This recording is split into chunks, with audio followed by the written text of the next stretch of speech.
ഭീകരർ 26 പേരെ വെടിവെച്ചു കൊന്ന ബൈസൺ വാലിയിൽ മാതൃഭൂമി ന്യൂസ് സംഘം എത്തിയിരിക്കുകയാണ്. ബൈസൺ വാലിയിലേക്ക് എത്താനുള്ള 3 വഴികളിൽ 2 വഴികളും സുരക്ഷാ സേന അടച്ചിരിക്കുകയാണ്. 3ാമത്തെ വഴിയിലൂടെയാണ് മാതൃഭൂമി സംഘം സംഭവസ്ഥലത്തെത്തിയത്. ബി ബാലഗോപാലിന്റെ വിവരങ്ങളുമായി. ബാലു, ഒരു നടുക്കമല്ല, തിരിച്ചടിക്കുന്നതിനുള്ള എല്ലാവിധ ആലോചനയും അത് നടക്കുകയാണ് സർക്കാർ തലത്തിലും. പൊതുജനത്തിന്റെ ആകെ വികാരവും അങ്ങനെയാണ്. അതിർത്തിയിലെ സാഹചര്യം അത്ര നല്ലതല്ല എന്ന നിലയിലുള്ള വാർത്തകളും റിപ്പോർട്ടുകളും ഒക്കെ വരികയാണ്. ഭീകരർക്ക് വേണ്ടി അവരുടെ താവളത്തിൽ പോയുള്ള തിരച്ചിൽ സൈന്യം നടത്തുകയാണ്. അതിനിടയിൽ ഈ ദുരന്തഭൂമി എന്നൊരു പക്ഷേ വിശേഷിപ്പിക്കാൻ കഴിയുന്ന സ്ഥലത്ത് ദുരന്തഭൂമിയാണ്, പക്ഷേ നമ്മൾ അതിനെ മറികടക്കാനുള്ള ശ്രമത്തിലുമാണ്. അവിടെ ചെല്ലുമ്പോൾ കാണാൻ കഴിയുന്ന, അവിടെ ആരെങ്കിലുമായി സംസാരിക്കാൻ കഴിയുന്നുണ്ടോ? ആരെങ്കിലും ഉണ്ടോ അവിടെ?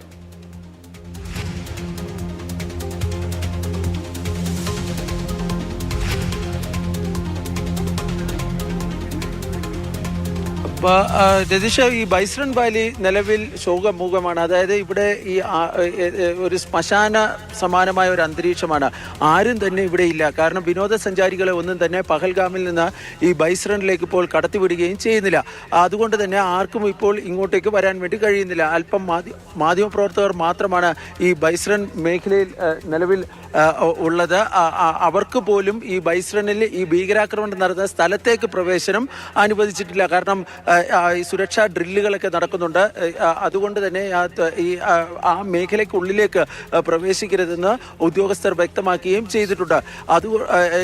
എന്നാൽ പഹൽഗാമിൽ ഇന്ന് രാവിലെ പലരുമായി നമ്മൾ സംസാരിച്ചിരുന്നു. അവരൊക്കെ ഈ ഭീകരാക്രമണത്തിന്റെ ഞെട്ടലാണ്. കാരണം ഇത് പ്രാദേശികമായി സഹായം ലഭിച്ചിരുന്നു എന്ന് പറയുമ്പോൾ പോലും പ്രാദേശികമായ ആൾക്കാർ ആരും തന്നെ ഈ ഭീകരാക്രമണത്തിൽ ഇല്ല എന്നാണ് ഈ നാട്ടുകാരൊക്കെ പറയുന്നത്. കാരണം ഈ ഭീകരാക്രമണം ഏറ്റവും കൂടുതൽ ബാധിക്കുന്നത് ഈ പഹൽഗാമിലെ ഈ സാധാരണക്കാരായ കച്ചവടക്കാരെയൊക്കെയാണ്. കാരണം ഇത് സീസൺ സമയമാണ്. പ്രതിദിനം 10,000-ലധികം ആളുകൾ വന്ന് എത്തിക്കൊണ്ടിരിക്കുന്ന സ്ഥലത്താണ് ഇപ്പോൾ ആർക്കും വരാൻ പറ്റാത്ത ഒരു സാഹചര്യം ഉണ്ടായിരിക്കുന്നത്.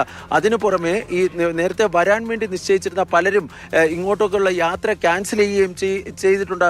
ജമ്മു കാശ്മീരിന്റെ ഈ സാമ്പത്തിക ഘടനയെ സംബന്ധിച്ച് സമ്പദ് രംഗത്ത് വലിയ ആഘാതമായിരിക്കും ഇത് സൃഷ്ടിക്കുക എന്ന കാര്യത്തിൽ യാതൊരു തർക്കവുമില്ല. ബൈസണിലേക്ക് വരികയാണെങ്കിൽ അവിടെ ഇന്ന് രാവിലെ മുതൽ ഈ സെക്യൂരിറ്റി ഡ്രില്ലൊക്കെ നടക്കുന്നുണ്ട്. CISFന്റെ ഉദ്യോഗസ്ഥരുണ്ട്.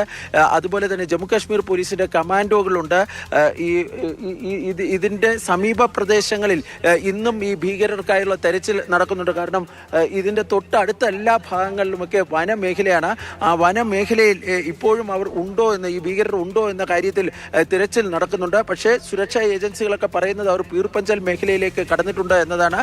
അതുകൊണ്ട് തന്നെ നിലവിൽ ഈ പരിശോധന കൂടുതലും കേന്ദ്രീകരിച്ച് നടക്കുന്നത് പീർപഞ്ചൽ മേഖലയിലാണ്. ബൈസണിൽ മറ്റ് കാര്യമായിട്ടുള്ള കാര്യങ്ങളൊന്നും തന്നെ ഇപ്പോൾ നടക്കുന്നില്ല. രതീഷ്, ശരി, ശക്തമായ സൈനിക വിന്യാസമാണ് അവിടെയുള്ളത്.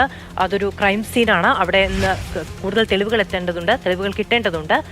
അന്വേഷണം ഇപ്പോഴും പുരോഗമിക്കുകയാണ്. ഭീകരർക്ക് വേണ്ടിയുള്ള തിരച്ചിലും തുടരുകയാണ്.